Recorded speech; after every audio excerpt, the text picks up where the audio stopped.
तो सभी को एक बार फिर से नमस्कार।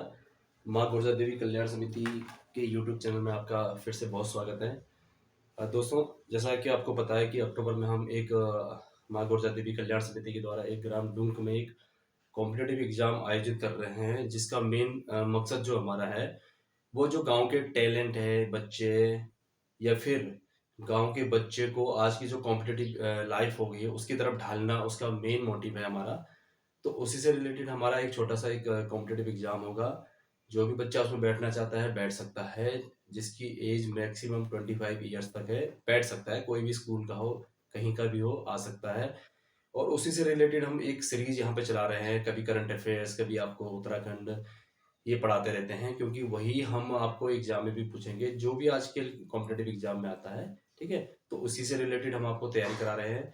और आज हम उसी से रिलेटेड एक छोटा सा आपको स्पीड मैथ की क्लास, थोड़ा सा हम आपको बेसिक ही बताएंगे, क्योंकि हम एक उम्मीद ये कर रहे हैं कि जो गांव के बच्चे हैं वो अभी उस लेवल में शुरू कर रहे हैं अपने को ढालना, या फिर हमारे यहाँ जो हमारा कॉम्पिटेटिव एग्जाम है, या हमारा जो मेन मोटिव है अपना जो कॉम्पिटेटिव एग्जाम कराने का, वो यही है कि उसमें स्टार्ट जो बच्चे कर रहे हैं 10th या 12th में अभी हैं, वो भी अपने को एक कॉम्पिटेटिव की तरफ ढालना शुरू करें, है ना।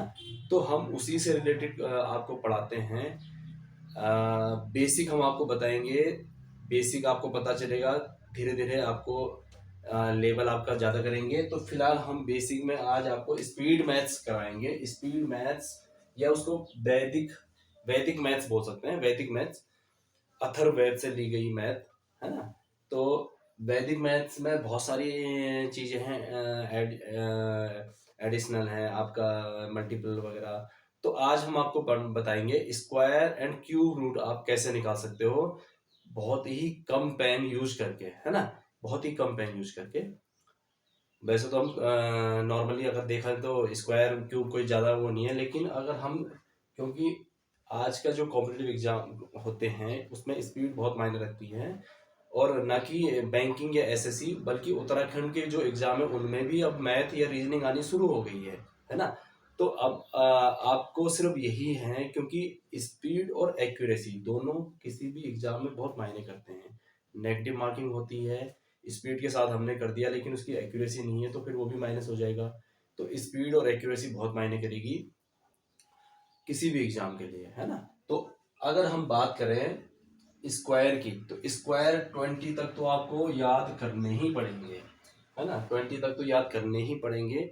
उसके ऊपर हम आपको बताएंगे कि उसमें आप फॉर्मूला कैसे यूज कर सकते हो। ठीक है, 20 तक आपको याद है। 20 से ऊपर 21 से लेके 30 तक का स्क्वायर, 21 से लेके 30 तक का अगर आप स्क्वायर निकालोगे, इसका आपको क्या करना है भाई, एक बेस लेना है।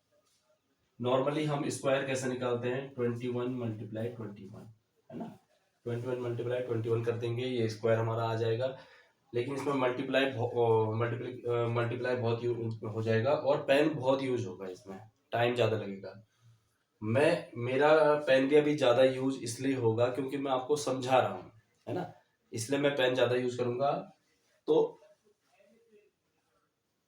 एक का स्क्वायर सबको पता है एक ही होता है, तो हम यहाँ पे एक लिख देंगे, है ना। अब इसको क्या करेंगे, जो दो की मल्टीप्लाई है वो एक से करेंगे, फिर जो हमारा रिजल्ट आएगा उसकी मल्टीप्लाई फिर दो से कर देंगे। यहाँ से ये घुमा के यहाँ जो मल्टीप्लाई रिजल्ट आएगा उसकी मल्टीप्लाई इससे, 2 1 जा 2, और 2 2 जो 4, 4 आ गया।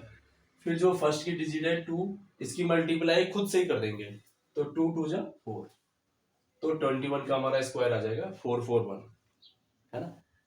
पेन बहुत ही कम यूज हुआ, ना के बराबर ही यूज हुआ। जो भी पेन यूज हुआ वो आपको समझाने के लिए हुआ। इसमें अगर पेन चलाते तो काफी पेन यूज होता है ना। तो स्पीड मैथ इसी को बोलते हैं। ऐसे ही हम अगर 29 का स्क्वायर निकालेंगे तो कैसे निकालेंगे, 9 का स्क्वायर जो होता है 81 होता है। यहाँ पे हम 8 लेंगे, 8 को हम कैरी ले लेंगे, कैरी कर लेंगे आगे के लिए, कैरी फॉरवर्ड। 2 की मल्टीप्लाई 9 से कर दो, 2 9 जो 18, और 18 की मल्टीप्लाई फिर 2 से कर दो, 36, 36 में प्लस 8 कर दो 44, 44 को यहाँ पे 4 कर दो 4, फिर आगे कैरी आउट हो जाएगा। फिर 2 की मल्टीप्लाई 2 से कर दो, 2 2 जा 4, अब 4 4 प्लस 8,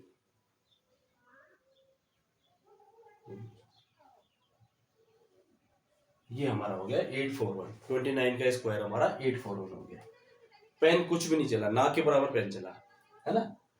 बस सबको आपको 21 से लेके और 30 तक आपको ऐसे ही करना है। 26 का स्क्वायर आप चाहे ले लो, 6 का स्क्वायर कितना होता है 36, यहाँ पे 6 आएगा, 3 आगे कैरी फॉरवर्ड हो जाएगा, है ना। 2 की मल्टीप्लाई फिर 6 से, ये आगे 2 6 12, फिर 12 की मल्टीप्लाई 200, ये आगे 24, 24 में 3 ये 27 हो गया, 2 आगे के लिए हो जाएगा। 2 की मल्टीप्लाई फिर 2 से ही हो जाएगी, 2 दूनी 4 और 4 के में 2 आप ऐड कर लो, 6 2 6, 26 का स्क्वायर हो गया 6 2 6, है ना।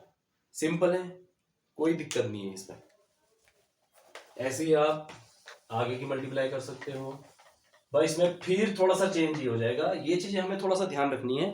और जितनी हम स्पीड, जितनी हम प्रैक्टिस करेंगे उतनी हमारी स्पीड सही होगी, एक्यूरेसी भी सही होगी। प्रैक्टिस करनी पड़ेगी, बिना प्रैक्टिस के तो हम भूल जाएंगे। अब 31 से लेके और 50 तक का स्क्वायर इसको हम थोड़ा सा ये ध्यान रखना है, इसमें 25 हमको बेस लेना है, 25 बेस क्या लेना है वो मैं आपको समझा देता हूँ। सपोज 49 का स्क्वायर हमें निकालना है, 49 का स्क्वायर, ठीक है। अब 25 हमको बेस इसलिए लेना है क्योंकि 25 से ही हमें माइनस करना है। माइनस क्या करना वो मैं बता देता हूँ। 49 का स्क्वायर लेंगे, 50 से 49 कितना कम है, 1 कम है, तो 1 का स्क्वायर कितना होता है 01 हो गया। और ये 49 50 से 1 कम है, तो 25 में 1 माइनस कर दो, ये हमारा आंसर आ गया। इसलिए मैंने कहा 25 बेस लेना है ना। 49 का स्क्वायर 2401 आ गया। पेन बिल्कुल नहीं चला, कुछ भी नहीं। ऐसे ही 45 का स्क्वायर हम ले लें, 45 का स्क्वायर, 45 का स्क्वायर क्या होता है, 5 का स्क्वायर कितना होगा 25, 25 यहाँ पे लिख लो। अब 45 50 में से कितना कम है 5 कम है ना। तो 25 में से 5 माइनस कर लो, तो ये हो गया हमारा 2025। दो चीज बेस लेनी है हमें, 50 और 25, ठीक है। माइनस हमें 25 में से करना है, देखना हमें 50 में से है, ठीक है। ऐसे ही हम 39 का स्क्वायर ले लेते हैं।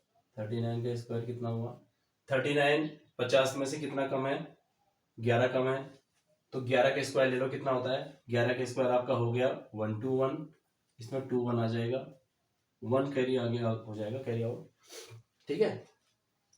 अब ये 11 कम है 50 में से, तो माइनस करना है हमें 25 में से,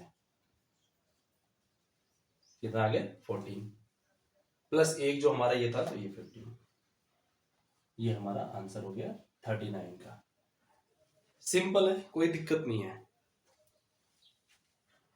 46 का स्क्वायर ऐसे ही हो जाएगा, 50 में से 46 कितना कम है 4 कम है, 4 का स्क्वायर हमारा 16 हो गया, ठीक है।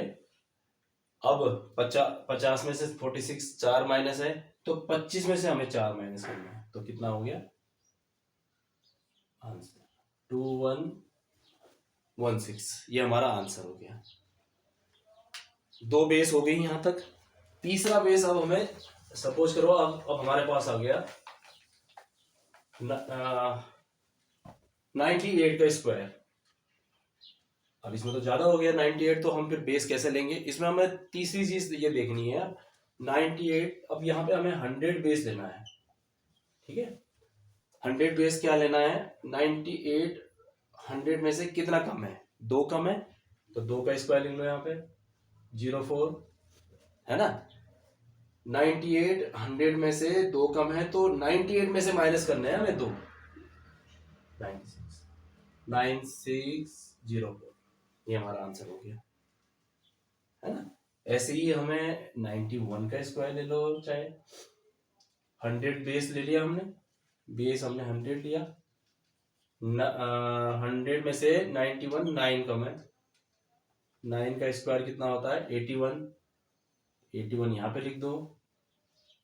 अब 91 100 में से कितना कम है 9 कम है, तो 91 में से 9 माइनस करो, 91 माइनस 9, तो ये हो गया आपका 82, ये हमारा आंसर हो गया। सिंपल सा है। हमको तीन चीज देखनी है जो मैंने आपको बताया, एक तो 31 से लेके 21 से लेके 30, तीन चीजें हमें थोड़ा सा अपने माइंड में करनी है। प्रैक्टिस जितनी ज्यादा से ज्यादा करेंगे उतनी ज्यादा से ज्यादा हमें चीजें क्लियर होंगी। तीन चीजें हमें क्या देखनी है, 21 का स्क्वायर से लेके 31 का स्क्वायर, 31 के स्क्वायर से लेके 50 तक का, और उसके ऊपर अगर हम देखें तो 51 52, हाँ एक बार और सपोज करो हमें 51 का स्क्वायर निकालना है, 51 का स्क्वायर, अब ये तो 50 में से ज्यादा है ना, अगर 50 से कम का स्क्वायर निकालना होगा, सपोज 49 का स्क्वायर निकालना होगा, इसमें भी बेस हम 25 ही लेंगे, बेस तो हमें 25 ही लेना है, लेकिन अगर हमें 50 से कम का स्क्वायर निकालना है, सपोज 49 का निकालना है, तो माइनस करना है, मतलब 50 में से 49 कितना एक कम है, तो 25 में से हम एक माइनस कर देंगे। लेकिन अगर हमें 51 का स्क्वायर निकालना है तो ये 50 में से एक ज्यादा हो गया ना, तो इसमें प्लस करेंगे। ठीक है, क्लियर, मैं कर देता हूं। सपोज 51 का हमें स्क्वायर निकालना है, 50 का स्क्वायर, और सॉरी 50 में से 51 कितना एक ज्यादा है, एक का स्क्वायर तो सबको पता ही है 01, अब ये 50 में एक ज्यादा है तो 25 में एक प्लस कर दो, तो ये 2601 हमारा आंसर हो गया। कोई दिक्कत नहीं है, सिंपल सी चीजें हैं, छोटी छोटी चीजें सिंपल है, लेकिन ये एग्जाम में बहुत काम आती हैं। ठीक है, 55 का हम स्क्वायर निकालेंगे, सपोज 50 में से कितना ज्यादा है, ये 5 ज्यादा है, 5 का स्क्वायर 25, 5 का है ना। अब मैंने ये बताया बेस तो हमें 25 ही लेना है, अब ये 5 ज्यादा है 50 में से, तो इसमें प्लस कर दो 30 हमारा आंसर हो गया। तीन चीजें हो गई, अगर 50 में से कोई भी डिजिट ज्यादा है तो 25 में प्लस करना है, अगर 50 में से कोई भी डिजिट कम है तो 25 में से माइनस करना है बेस। ठीक है, लेकिन 20 तक स्क्वायर तो याद होने ही चाहिए, बिना इसके फिर हमें कैलकुलेशन करने में दिक्कतें होंगी। ये छोटी छोटी चीजें हैं, आप जितनी ज्यादा प्रैक्टिस करोगे उतना ज्यादा क्लियर होगा आपका। ठीक है, ये तो आपका था स्क्वायर, सिंपल सा है। अब हम थोड़ा सा आपको क्यूब बता देते हैं।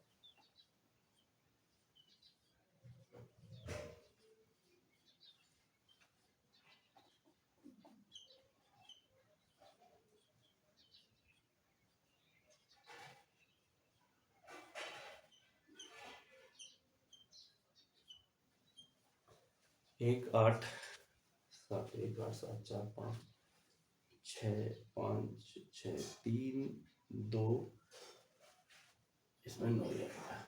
ये मैंने क्यों लिखा है, क्योंकि कोई भी अगर डिजिट हो, सपोज हम करेंगे, एक मैं छोटा सा एक एग्जांपल ले लेता हूं, सपोज हम 6 का क्यूब देखेंगे। 6 का क्यूब कितना होता है, क्यूब हम ऐसे निकालते हैं 6 × 6 × 6 इक्वल टू 216, 216 हो गया 6 का क्यूब, है ना। अब हमको क्या देखना है, हमको ये देखना है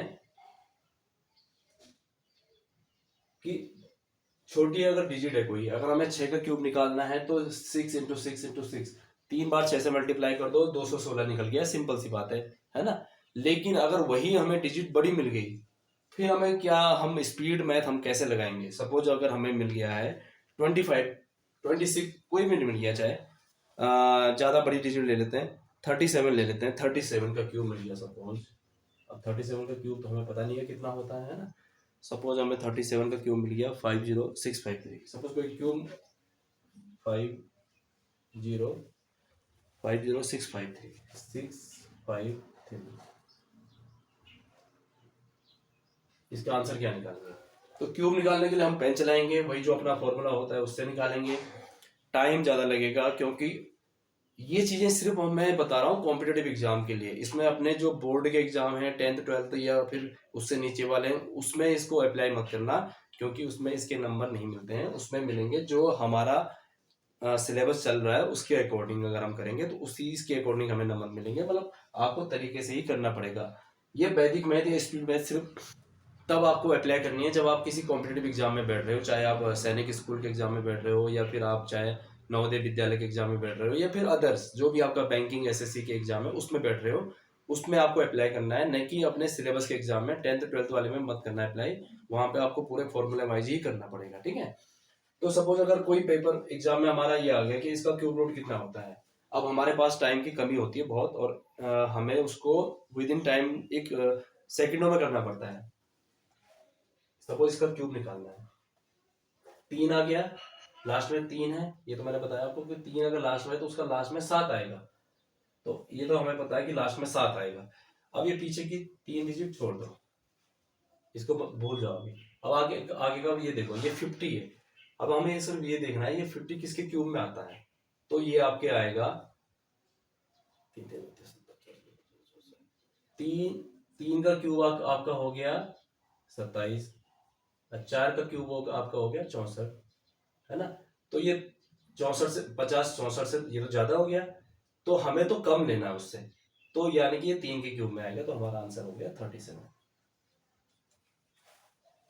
कितना सिंपल है। अब आपको सिर्फ ये ध्यान रखना है कि जो जिसके लास्ट में ये आया है उसके लास्ट में क्या आएगा, सिर्फ ये चीजें आपको ध्यान रखनी है, और इसी चीज में आपके सारे आंसर छिपे हुए हैं। एक और डिजिट ले लेते हैं हम, कोई भी 226981, 226981 इसका क्यूब। अब ये लास्ट में 1 आ गया, एक है तो लास्ट में 1 ही आएगा, ये तो हमें पता ही है, ठीक है। अब पीछे के ये 3 छोड़ दो, अब आगे के ये देखो 226। अब हमें 226 ये देखना है ये किसके क्यूब में आता है ना। तो ये आएगा आपका 5 का अगर हम क्यूब देखें तो 5 बचे 25 मुझे 125 हो गया। 6 का अगर क्यूब देखेंगे 6 का 36 का 216, है ना। 7 का अगर हम क्यूब देखेंगे 7 का अगर हम क्यूब देखेंगे तो ये होता है आपका 343, 343, ठीक है। तो 7 का क्यूब ज्यादा हो गया 343, 6 का 216 हो गया, इससे कम लेना है, ज्यादा नहीं लेना है। तो यानी कि हमारा आंसर भी हो गया 61। सिंपल सी बात है। कितना लेंथी क्वेश्चन है और कितने कम टाइम में ये सॉल्व हो रहा है, इसी को हम स्पीड मैथ बोलते हैं। एक और ले लेते हैं कोई भी आप ले लो 81 531441, 531441, ये क्यूब निकालो। अगर लास्ट में 1 1 आ रहा है तो इसको छोड़ो, इसको कुछ और लो। अब हम लेंगे 205379, 205379, इसका क्यूब निकालो। लास्ट में 9 है, मैंने ये बताया लास्ट में जिसका 9 होगा उसका लास्ट में 9 ही आएगा, ये तो पता है ही। अब ये पीछे की 3 डिजिट ये छोड़ो, आगे की ये देखो 205 किसके क्यूब में आ रहा है ना। तो हमें ये देखना है 5 का क्यूब तो 125 होता है, 6 का क्यूब 216 होता है ना। तो ये आ गया आंसर हमारा 5 का 125, 5 का क्यूब 6 का क्यूब हो गया 216। तो ये 216 तो ज्यादा हो गया, इसलिए 5 ही हमारा आंसर आएगा, तो 59 हमारा आंसर आ गया। सिंपल है। स्क्वायर और क्यूब, है ना, कितनी जल्दी सॉल्व हो रही है स्पीड मैथ्स में। जितनी प्रैक्टिस करोगे उतनी ज्यादा आप क्वेश्चन जल्दी सॉल्व करोगे, उतनी प्रैक्टिस आपकी आगे के लिए सही होगी। ये मैंने आपको सिर्फ एक बेसिक बताया स्पीड मैथ का, जो कि स्क्वायर और क्यूब में आपको अप्लाई करना है। ऐसे अगर टाइम धीरे धीरे अगर आपको आगे भी परसेंटेज या फिर और चीजें मैं बताएंगे कैसे आप उसको बहुत कम टाइम में उसको सॉल्व कर सकते हो, है ना।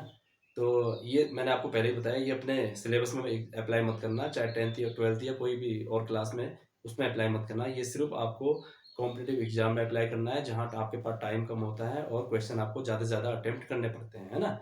चाहे वो कोई भी एग्जाम हो, सैनिक स्कूल का हो या फिर आपका नवोदय विद्यालय या कोई भी बैंकिंग वगैरह का, उसी में आपको अप्लाई करना है, ठीक है। तो उम्मीद है आप सभी अच्छे से तैयारी कर रहे होंगे और पढ़ाई तो कर रहे होंगे अपनी क्लास की, उसके साथ साथ हमारे जो एग्ज़ाम हमने करा है उसकी भी आप अच्छे से तैयारी कर रहे होंगे। और उसके लिए हम आपके हमेशा कोई ना कोई क्लास आपको देते रहेंगे, ठीक है? और अपनी तैयारी अच्छे से करते रहना। All the best. नमस्कार।